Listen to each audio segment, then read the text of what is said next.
বুঝলে রামুদা, এবার গরুটার কোনো দামই পাবো না। গরুটার কেউ দামই বলছে না। আরে এত টেনশন করছিস কেন?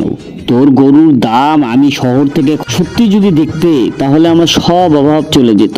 আমার গরুটার যদি আমি একটা ন্যায্য দাম পেতাম। আরে টেনশন করিস না, আমি একটা ব্যবস্থা করে দিচ্ছি।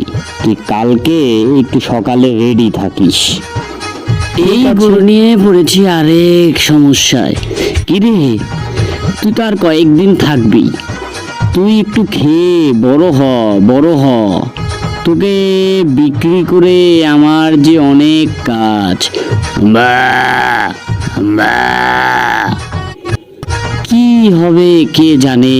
রামুদা কি গরুটা বিক্রি করতে পারবে? শুকিয়ে যাচ্ছে গরুটা দিন দিন।